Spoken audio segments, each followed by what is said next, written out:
El título de mi mensaje hoy es En busca de la felicidad. El título de la película, En busca de la felicidad, la película basada en hechos reales de la vida de Chris Gardner y protagonizada por Will Smith.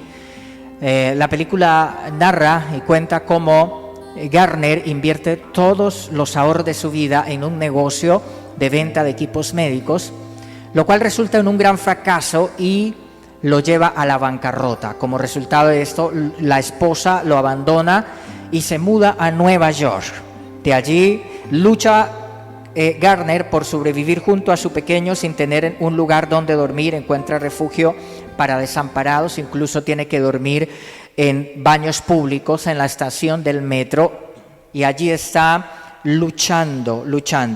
En la película su hijo tenía 5 años, como lo muestra la película, pero en la vida real el niño tenía solo 18 meses, es decir, que esto agrava más la situación que nos muestra aún la película, porque era un niño en pañales. Gardner es ahora un multimillonario, ejemplo de superación personal, y viaja por el mundo dedicado a dar conferencias, charlas de motivación a la gente en las empresas, y es una bendición. En su biografía cuenta cómo sufrió al lado de un padrastro alcohólico que lo maltrataba física y psicológicamente y le recordaba con gran frecuencia que no tenía un padre. En medio de aquella situación, de esas circunstancias, crece Gardner. Él dice que se determinó a darle un padre a sus hijos, que sus hijos lo conocieran.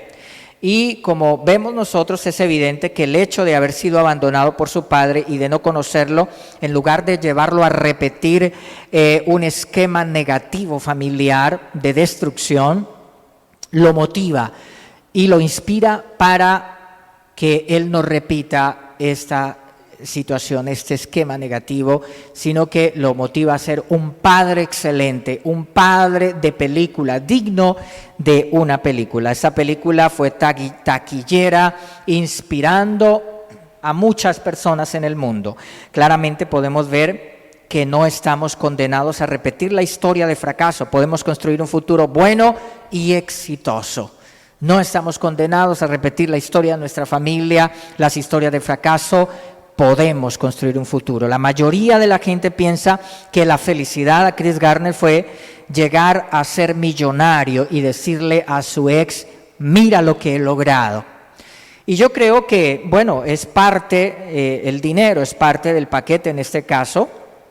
Sin embargo, Gardner dice que la felicidad es un componente interno y que no hay relación entre el dinero y la felicidad. Este hombre que ha logrado tantas cosas, que logró tanto, que ha hecho tanto, tiene mucho que enseñarnos, mucho que decirnos. En una entrevista para televisión dijo: yo conozco a mucha de la gente más rica del mundo y son algunos de los más miserables de este planeta.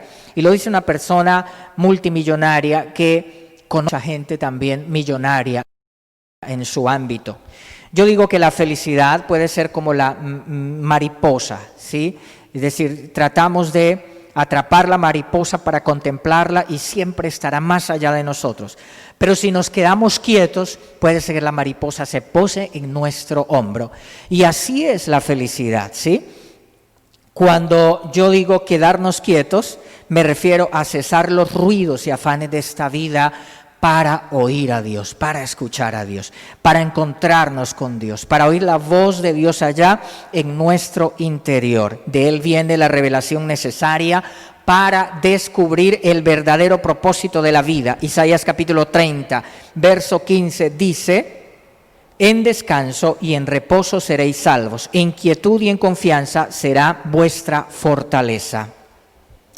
Entonces, mira dónde está el secreto. Dios lo dice, en el descanso, en el reposo de Dios, en el lugar de la presencia de Dios, allí nos encontramos con Él.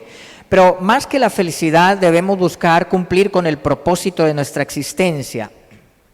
Cuando encontramos ese propósito, nos damos cuenta que es más fácil. Es ahí donde encontramos realmente la felicidad.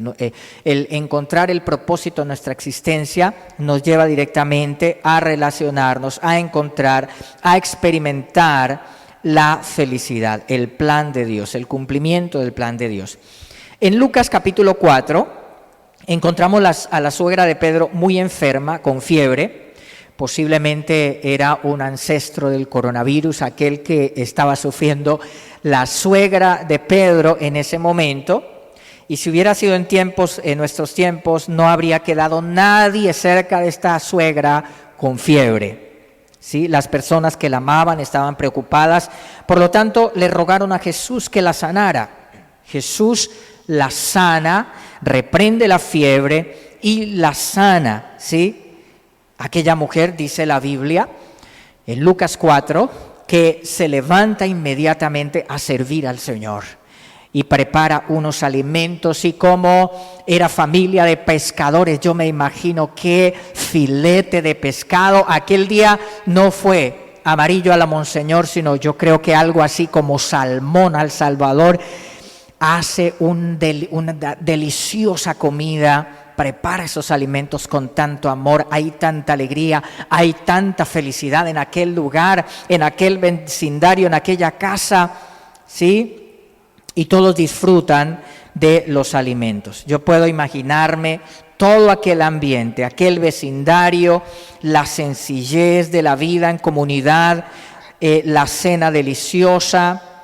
Y dice la palabra que aquel mismo día le trajeron a Jesús todos los enfermos en la noche y los que estaban atados por espíritus, oprimidos por demonios, y dice que el Señor los sanó y los liberó. Esos espíritus demoníacos impiden que una persona sea feliz. Hay opresión espiritual. Encontramos aquí un elemento importante que no es tenido en cuenta por los expertos de la felicidad en el mundo, y es un elemento espiritual. La ciencia de la felicidad, la psicología positiva y todos quienes hablan de la felicidad dentro del ámbito secular nos hablan acerca de muchos elementos, muchos tips, pero ignoran este elemento importante, y es la liberación espiritual. Jesús lo hace allí. Encontramos aquí entonces eso que es tan importante. Otro elemento importante aquí, además de querer la suegra, que vemos cómo querían aquella suegra y Pedro quiere su suegra, otro elemento aquí es, y a propósito yo les cuento que quiero a mi suegra, que mi suegra cocina muy delicioso. En este tiempo de cuarentena hemos podido disfrutar de los alimentos, de lo que ella prepara. Pero encontramos aquí que aparte de todo esto que hemos visto, de este elemento espiritual, hay que disfrutar las pequeñas cosas de la vida, hay que tener buena actitud. Notamos aquí cómo esta familia de pescadores, cómo aquella humilde comunidad, pero estaba disfrutando las cosas pequeñas de la vida, el estar en comunidad, el tener una red de amigos. Pero indiscutiblemente la presencia del Señor Jesús es el hecho que nos hará beneficiarios de la paz que el mundo no puede dar, la presencia del Señor. Estaba ahí el Señor Jesús, un elemento que muchos dejan a un lado en los expertos de la felicidad, pero necesitamos a Jesús, porque de lo contrario muchas veces encontraremos placer, pero el placer puede ser una falsificación de la verdadera felicidad. El placer pasa y vuelve una persona a encontrarse con la soledad interior, vuelve una persona a encontrarse con aquella desazón, con aquel desasosiego que le recuerda que realmente la felicidad es un componente interno, ¿sí? Un principio fundamental en el discurso de Chris Gardner es que hay que tener un plan en la vida y comprometerse con ese plan. Mucha gente tiene sueños, pero no tiene un plan. Y ahí sí, la sabiduría popular dice mucho al respecto. Mucha gente tiene deseos, ¿cierto?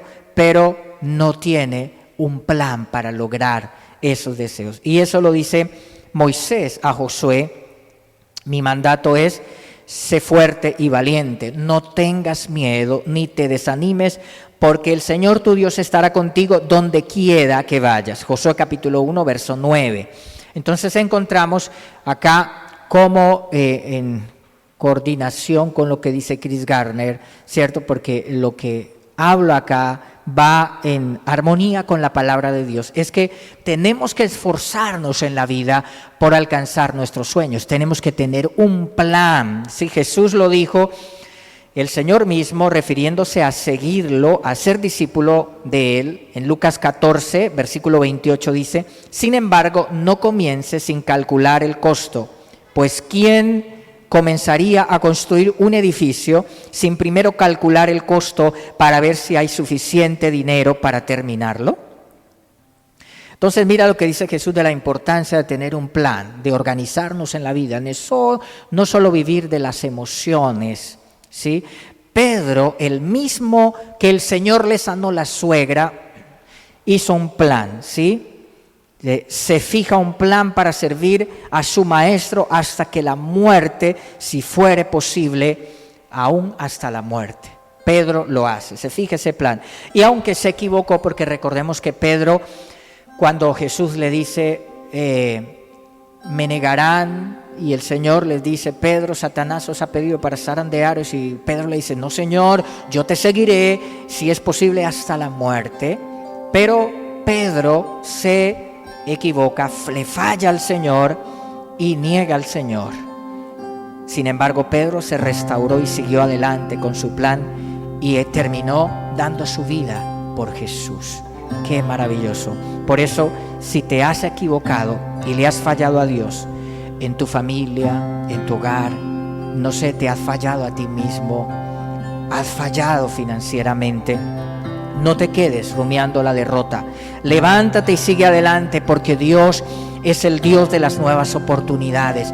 Dios es el Dios de los nuevos comienzos. Levántate si en este tiempo estás deprimido, cansado, agotado. Arriba, porque Dios es el Dios de lo imposible. Vamos a hacer lo posible, que el Señor hace lo que nosotros no podemos hacer. Grábate esto. Haz lo que te apasiona.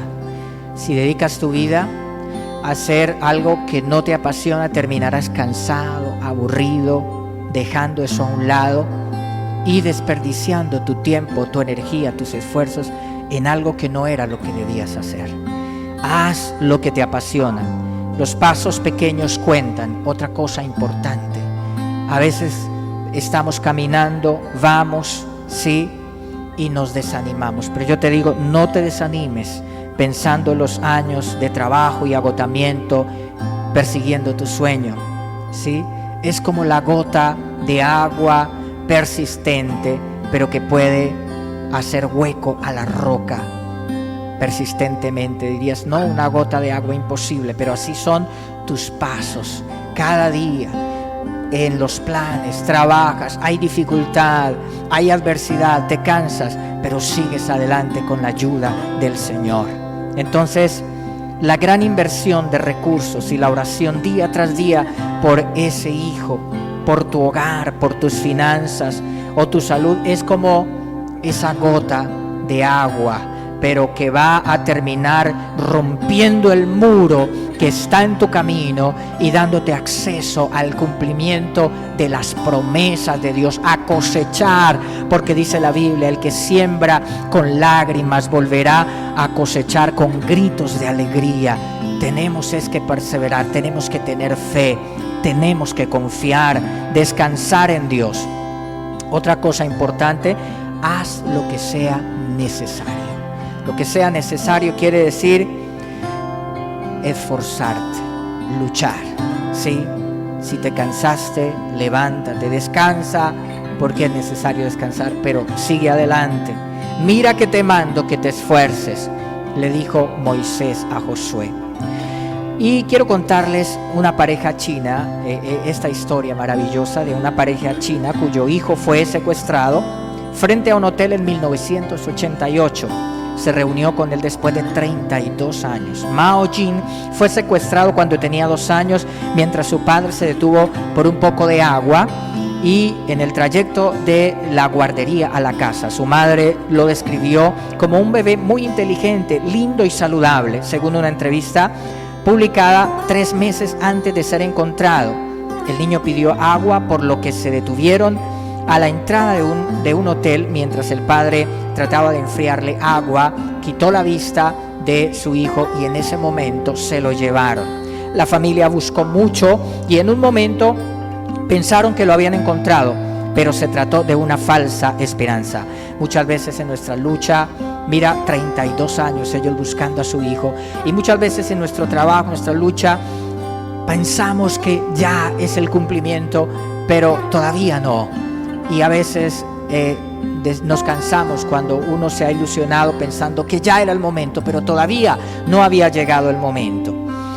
Lee renunció a su trabajo para buscar a su hijo, aunque no tuvo éxito. En 2007, Lee se ofreció como voluntaria en un grupo llamado Bebé Vuelve a Casa en chino, para ayudar a otros padres a buscar a sus hijos desaparecidos. Y aquí nos enseña algo muy importante. Mira, esta historia la leí hace 4 días en Noticias.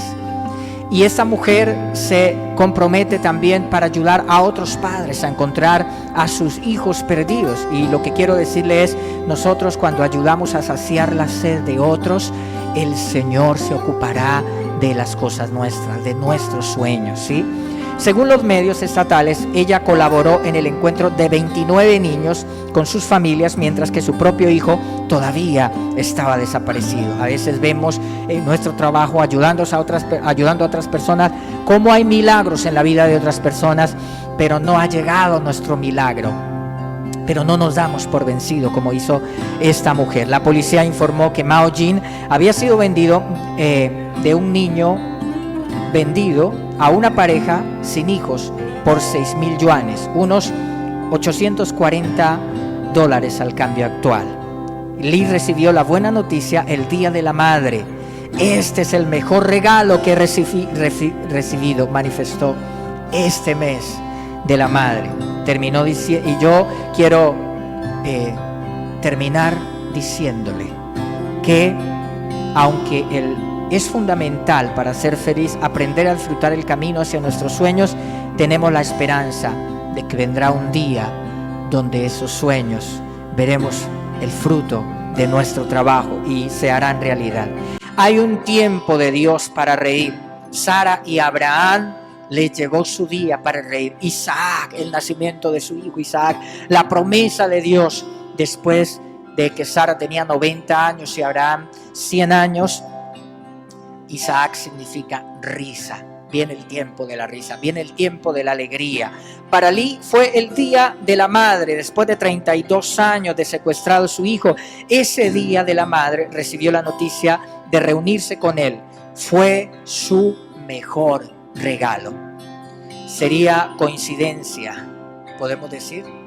No, ninguna coincidencia. El tiempo de Dios es preciso.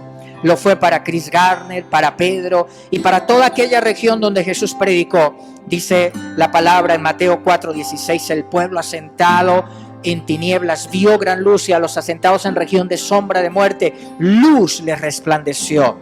Vino la felicidad, la bendición. Y quiero decirte, tu tiempo viene. Tu tiempo viene. Los que reciban esta palabra digan amén con fe.